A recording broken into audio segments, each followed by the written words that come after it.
What's poppin'? It's your girl draya.denise, and I'm back with a motherfucking video. Even though LaTesia Maria, you feel me? Even though it's been forever, guys, understand. If it don't make money, it don't make no sense. So, I have not been making videos because the things I've been doing haven't been making me money.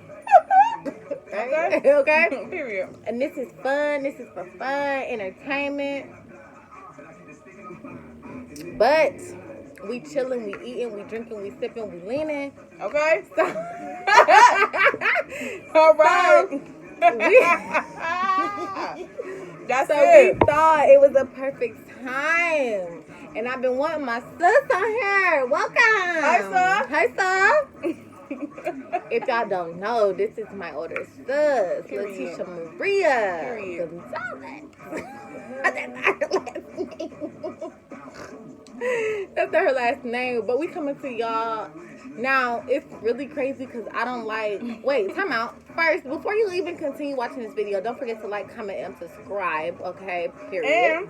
And make sure you check out Adjusting the Crown podcast, available on Apple and Spotify. Subscribe, download, share, all that. For sure. Now, I don't like hearing people eat and chew, but if this is the type of thing that you like, continue to watch. Yeah. We just dining. Dining and talking and dining. Talking, we don't even know what the fuck we got to say, so.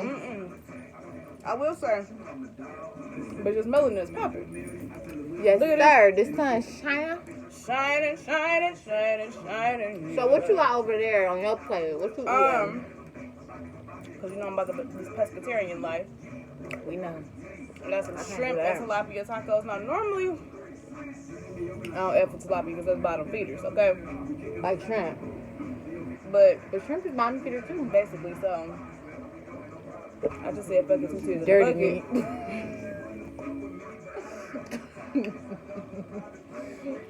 That bit 2 tears in the bucket, you feel me? Dirty But meat. these tacos is hitting. What you got over there, sir? You know, I got me some plain chicken tacos with, what is this?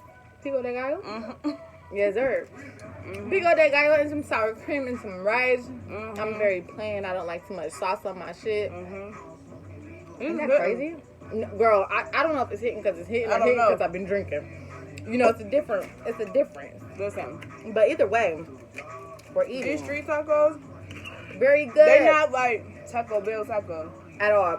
This is And authentic Mexican. If y'all want to know, so we're in the, right now, we're in the city of Maslin. So, where do we go? Margarita's Mexican Grill. So, if you're looking for some authentic taco, authentic tacos, and you're not trying to go to Taco Bell, then you're in the area, get a Margarita Grill taco because it's very good. I wasn't ready. No, I wasn't either. I thought it was gonna be nasty for Me me. too. So I was underestimating. Should I put some rice on this taco? Slap it on there.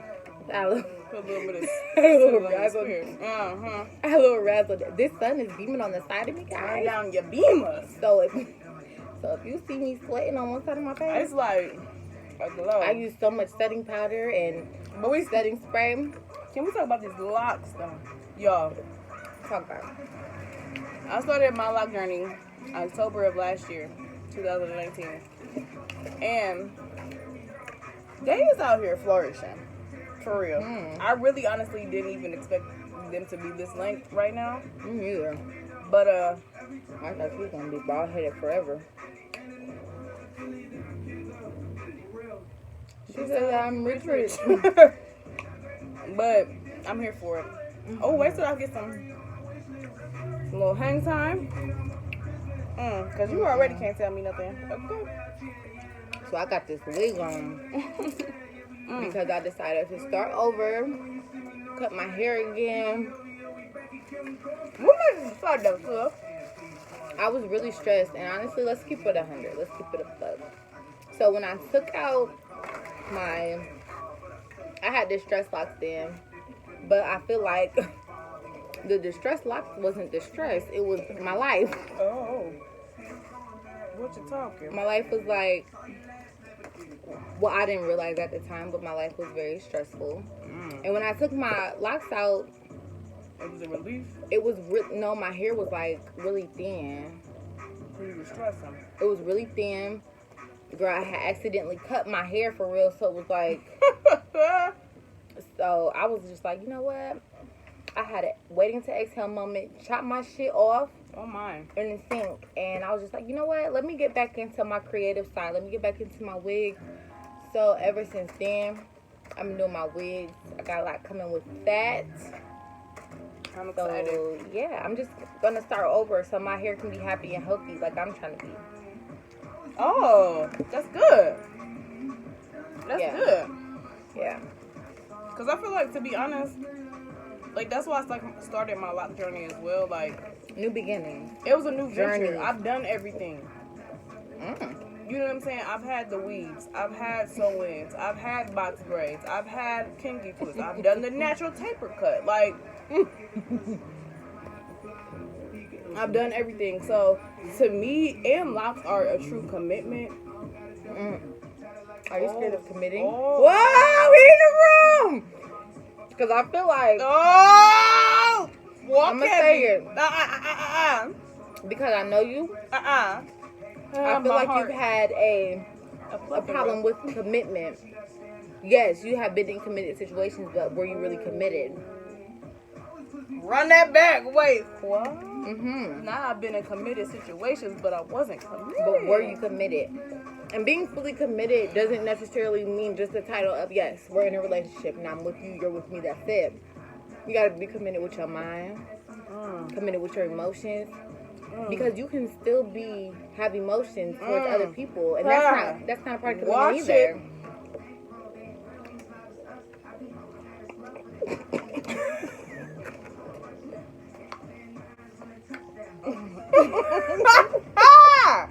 What you talking? I'm just saying. So no, people think commitment is just a word, but you have to be committed in all aspects. And you know why? Like, if we're being honest, I feel like because I didn't commit to myself first. What you talking? I didn't commit to myself first. What does that mean for the people? What does committing to yourself mean so they understand? Because, so when you commit to yourself, let me see. When you plant something, walk with the plants. Come on. Walk with me. Okay, I'm walking through the garden. Okay. When you plant something, you plant the seed first. It's only one seed. Absolutely. And if you don't nurture and water that one seed, there's no way you're gonna have a garden. There's no way you're gonna have a forest. You don't govern your shit accordingly. There's no way you're gonna have a forest. So I felt like I was the seed, and the dirt that was covering me, I allowed other people to put that on me. Walk with me. I'm seeing where you're going. Walk with me. Okay. So because I was allowing other people to nourish that seed, I wasn't growing in the way that I was supposed to. Absolutely. I wasn't accepting my full self. So then when that rooted, when I had to uproot that, sometimes you got to get the weeds out. You see what I'm saying? So as soon as I weeded out all the extras, all the not good relationships, all the unhealthy behaviors within myself, all the trauma, all the everything that I had, sometimes you gotta walk with me. I'm walking. Sometimes I'm walking sometimes you gotta repot that plant. Talk about it, because sometimes the plant that you have in the pot that came in is not the pot for you. Sometimes you gotta repot that thing. And if you're not a person with plants, because personally, I love flowers. That's why I said. When you buy a flower from somewhere, it comes in a ready-made base. Ooh, come on. Right? But that ready-made base was for that environment. Hello? Right? So you take the plant home and you like, this doesn't fit my environment. Whether it's the color, the aesthetic, the size, the space, it does not fit. So sometimes you have to move. What did he say? Move. That's what it is. So sometimes you have to replant that thing to fit what environment that it's in. So, bouncing off of that, to my commitment, I was in the wrong pot. Were you in the wrong garden? Hello? Because sometimes, hold on. Because sometimes you can find yourself growing in the wrong space. You're growing in the wrong area.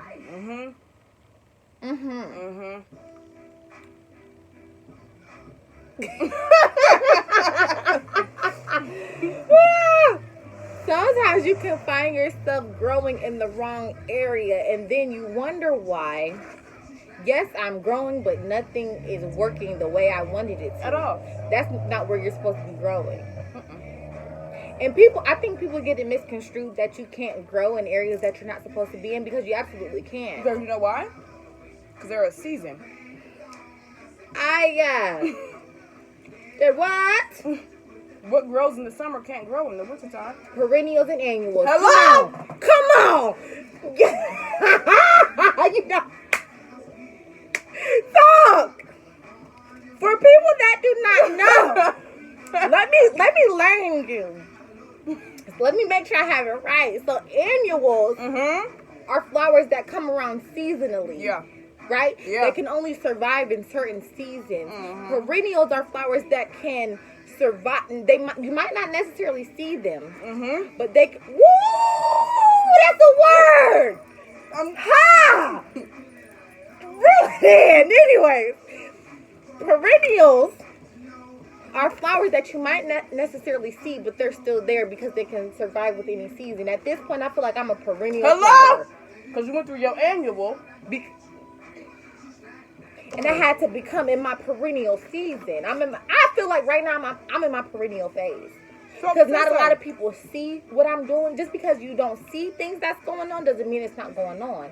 Just because you can't see my growth doesn't mean I'm not growing. Just because you can't see my change doesn't mean I'm not changing. Right? I think that's why now with social media, sometimes it discourages and it distracts. It's a double D. Discourage and distracts. Because people always think that they need to see to know that you're doing. Sometimes people don't need to know what the hell you got going on. Why? Because people will discourage you from what you're doing, and you can get distracted from what everybody else is doing. And get distracted from your purpose. Holla. Yeah. So, you right, sir. I was in committed situations, but I wasn't committed because I was in not good soil ground. You know what I'm saying? But what does good soil? What do you consider good soil ground? I'm still figuring that out, to be honest with you, because when you think you know, sometimes what you don't know, and when you find out what you don't know, you do better. And so, and so situations that I thought were good for me because it provided stability. But did it really? Because it's provided I'll say this. Because it provided a sense of stability for me. Because if we being honest, like, our childhood wasn't as stable as it could have been. Granted, shout out to mom. Shout out to the mamas that do whatever they can for their children out here. She did to the best of her ability. You know what I'm saying? She absolutely did. But our family, like, it was broken. And so I feel like that, because, I talked about it in my first episode, like, when that divorce happened, like, it shook everything I knew. And so I feel like that kind of uprooted. When it wasn't mature enough to uproot. You see what I'm saying? Like, at that age, no child should have to deal with what we went through. You know what I'm saying? But, and so I feel like I kind of carried that with me to my adulthood, and I felt like situations that always felt comfortable, I didn't feel comfortable in them because I felt like I was going to be uprooted. Wow. I just spoke to myself. Ooh. That is crazy. So maybe situations that were good for you, or that you could have been in, we didn't feel that. So, like in my case, people always want to talk about, oh, safe, security blanket. I feel like, you know how it was with our, you know, that, not saying that mom was not, but that person to me was my security blanket. You know how that dynamic was. Yeah. So when that ended, I didn't feel like I had security or a safe place ever because that particular person was that for me. So there were a lot of situations that I ended up in, but I felt like that's what my life was because I felt unsafe. So why would I put myself in a position to be in a safe situation? Unsafe at that moment became familiar to me. So I was comfortable in unsafe situations. You learn how to function in dysfunction. Exactly. So now that we're unlearning while we're learning, so that's what's really going on.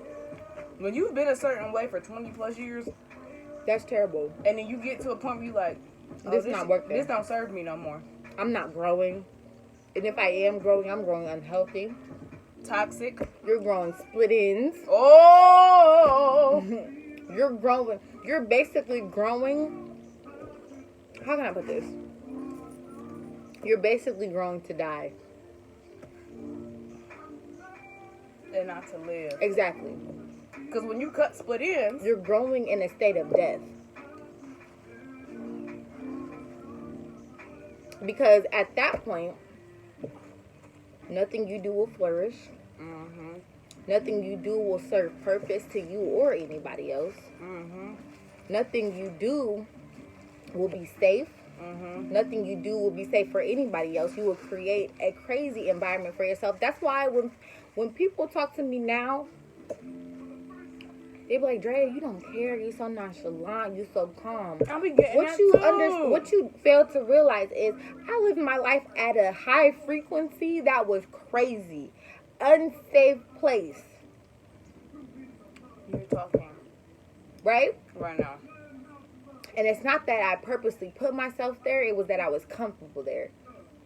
Because it was a defense mechanism. It was a defense mechanism. And if something safe came to me, I didn't know what that was. So I felt like that was wrong. Because unsafe felt right. The wrong things felt so right for so long. So now when you have to unlearn things, it's like, now wait. You mean to tell me that everything I thought was right was not? So now you have to repot yourself. And if you got to move a garden, you have to move a garden. Some people think they're roses and they're supposed to be sunflowers. Some people think they're annuals and have to be perennials. Some people think they're supposed to be in a certain garden group and they're not even supposed to be in that garden. Some people think that their gardener is the person that has to oversee their life, and you're supposed to be in a whole nother garden with a whole nother gardener overseeing everything. Talk. Cause what you talking? Sometimes you gotta shift everything. And I feel like that's where this past year, for sure. I feel that way for everyone. 2020 was an unexpected shift. Some people got shifted into doing things that they procrastinated. Oh my. You're walking heavy right now, sir. Some people got shifted into things that were unfamiliar,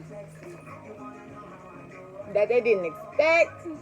Because I know, when I tell y'all, a lot of shit shifted. Oh my God. Oh, I did not expect this shift, but I'm grateful. Because I'm learning, and it's not even about what you lost. Say that. Because I'm, not that I'm being so optimistic or whatever. When I was younger, I felt like losses, that was the end of my world. I felt like that was just the end. Like, oh my God, I lost this person. I lost this thing, whatever. And that was just it. But now when I lose things, I'm like, okay, I lost this. But what's to come? What am I supposed to gain? So I don't see losses as losses. I see losses as things that are meant to get replaced. I don't see them as, oh, I lost out on this. I didn't lose out on this motherfucking thing. Because if I lost out on something, it's because I didn't learn the lesson. That would be a loss. That's the loss. If you go through something without and I did not learn exactly. Yeah. Mm-hmm. Yeah. That's good. Y'all? Yes, sir. Yeah, sure. Am I full or do I want to talk though? Girl, that's why I'm sitting here. That's why I had to sit and let you talk, because I'm like, listen, this last taco is looking real good. But yeah, no. I feel like people need to understand that a part of being selfish is self-care. But that's not selfish though. It's not. Because you know why it's not selfish? Because society has taught us, or has I say trained us in a way, to feel like we always need to do for other people. And you can't pour from an empty cup. So taking care of yourself is not selfish. That's natural. That's necessary. How you gonna take care of somebody else if yourself ain't taken care of? Hello? Like, for real, but we've grown up in this world where we just feel like we need to do for others. But I feel like that's a defense mechanism also. Yeah, because you don't have to face your own stuff. Spot on. You took the words right off my tongue, so. If you can take care of somebody else, you don't have to focus on I'm going through what's this going right on. now. I'm trying to keep myself so busy. I can focus on those things so I don't have to really face that I'm sad a lot of the times, that I deal with depression and anxiety, and that makes me feel broken. And I feel like I'm so broken to the point where I'm not fixable, and that's what makes me sad. But I know that that's not true. But the thing is, you don't even need to be fixed. Say more. Sometimes I feel like people look at themselves as broken pieces that need to be glued back together. But it's just like a DIY project. Something doesn't need to be broken, it needs to be refurbished, made into something new. Oh my God. Right? That's good. No, for real. You're not broken, you just need to be a little bit revamped. Your pieces are, that's how I look at myself. You're not broken. You're not broken into itty bitty pieces. Like people always be like, oh, I'm so broken. And the image that you put out there is that, oh, there's itty bitty pieces that's laying around of yourself. Mm-hmm. But no. You need to be refurbished. You need to shine yourself, polish yourself. Put that splat on there. That's that splat. You know, whether that's internally with your spirit, your emotions, whatever. Whether that's getting you a new pair of shoes to make yourself feel better, a little bit of makeup, a little brow, a little lash, whatever. So when people be like, "Oh, I'm so broken," I'm like, "You're not broken. You just need you need to be polished off. You need to take time." Not to worry about somebody else picking you up and refurbishing you. You have to take that time, lift yourself up, dust yourself off, and look in the mirror and be like, I'm not broken. I just need to dust off a little bit. I need to dust off that old dirt that people be trying to bury me in. I need to dust off those old feelings, those old emotions that I'm used to, those old actions that I'm used to doing. Dust yourself off. I think that's why it takes people so long to make it to the next level, because people feel like they have to put themselves back together. When you're already together, those cracks just need to be filled in with a little something. That's a word. I received that. That's good. Huh. Well. Yeah. This is probably going to be the most unedited, raw version of anything on my YouTube, because I feel like people need to hear everything. And if you like this shit, y'all know what to do. If you like it, if you want to see more of it, let us know. For we sure. might have some little things in the works. And where can they reach you at, sis? Even though I'm going to put it in the description box. Y'all can follow me on Instagram at SimplyMeLMC. That's a lot of letters. We'll go ahead. It'll be down there for the people, for slow people like me. What Simply _me_LMC on Instagram. You can follow me at LaTesia Maria on Facebook. What's my Twitter? I don't Your remember. Majesty? Your Majesty? No, my Twitter is No Average T. Oh, it At No absolutely Average T. is. You got too many names. Everything fits though. It absolutely does. And y'all know I ain't even gonna put none of my stuff on here because it'll be in the description box below.